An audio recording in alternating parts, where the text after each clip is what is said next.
শিশুটা অনেক অস্থির, hyper active. কোনোভাবেই তাকে শান্ত করা যাচ্ছে না। সারাক্ষণ অস্থিরতা করছে।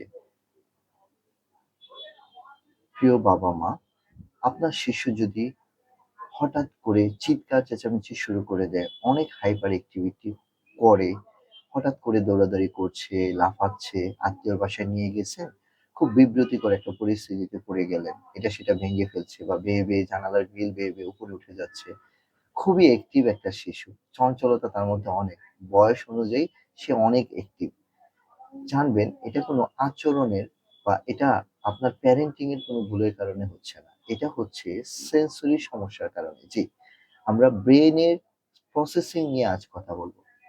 জি, আমাদের ব্রেইন যে একটা শিশু এই যে দুষ্টামি, এটাকে মনে হচ্ছে যে দুষ্টামি করা। এটা হলো সে সেন্সরি সিস্টেম গুলাকে সে প্রসেস করতে পারে না। আল্লাহ আমাদেরকে ৫ ধরনের ইন্দ্রিয় দিয়েছেন, না?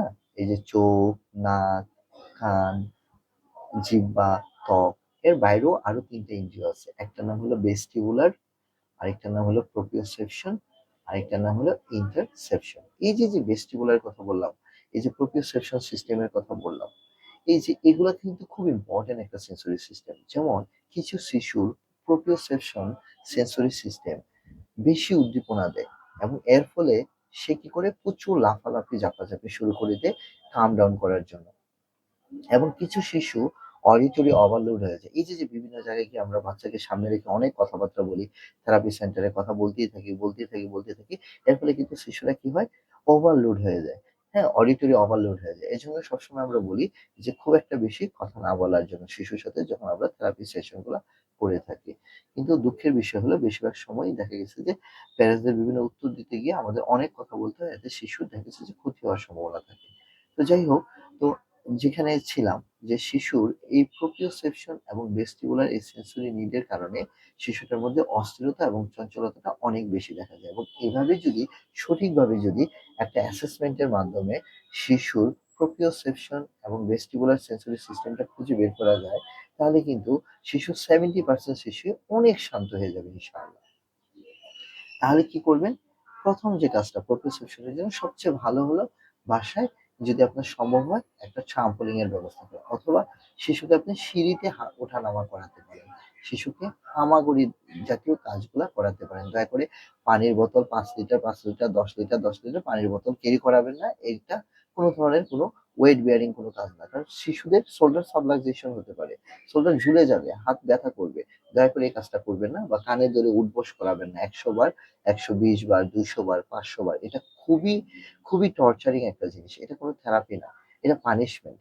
পানিশমেন্ট সেটা আলাদা জিনিস। হ্যাঁ? হ্যাঁ? আপনি থেরাপিটাকে সঠিকভাবে ব্যবহার করবেন। বাচ্চাকে কোনোভাবে কঠিন কাজ করানোর মাধ্যমে বাচ্চাকে টায়ারড করতে পারবেন না। কারণ এটা ব্রেন এবং বডির সাথে যদি কানেকশন না হয়, বাচ্চা কোনোভাবেই টায়ারড হবে না। এই যে দেখেন, বাচ্চাটা সারাদিন ঝাঁপ করে, ঠিক না? সারাদিন দৌড়াদৌড়ি করে। তারপরে কি বাচ্চাটার অস্থিরতা কমছে? কমছে না। তাহলে সে কি অ্যাক্টিভিটি কম করছে? করছে, কমছে না।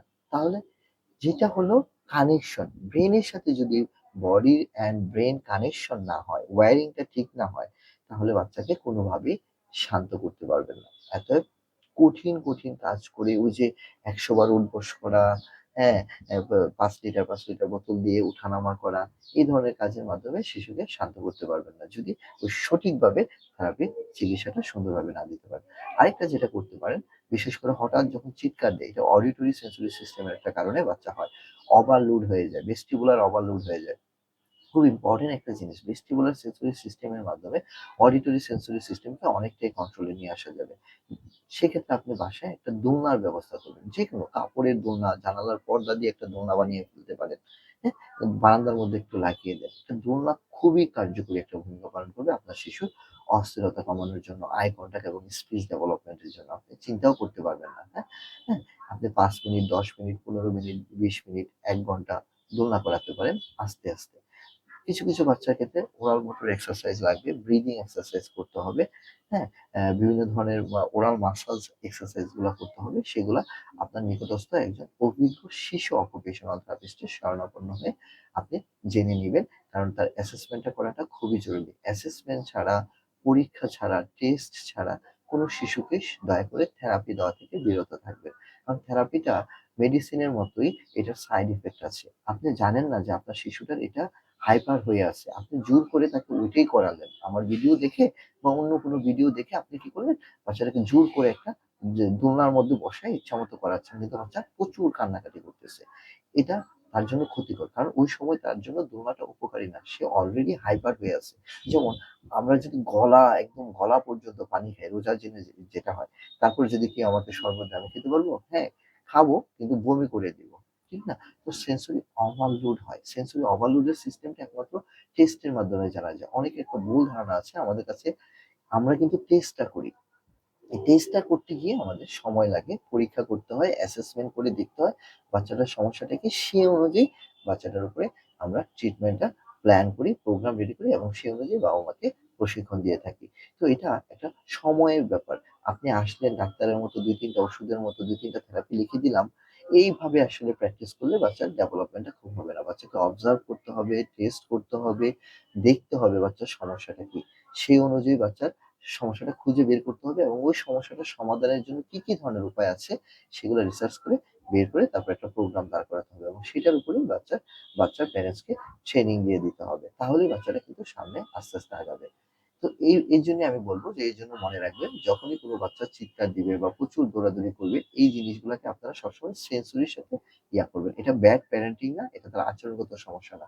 সেনসরি সিস্টেম গুলো যদি আমরা ঠিক করতে পারি, তার আচরণগত সমস্যাটা অনেকটাই ম্যানেজ করা অনেক সম্ভব এবং তার এই যে সেনসরি ওভারলোড হয়ে যায়।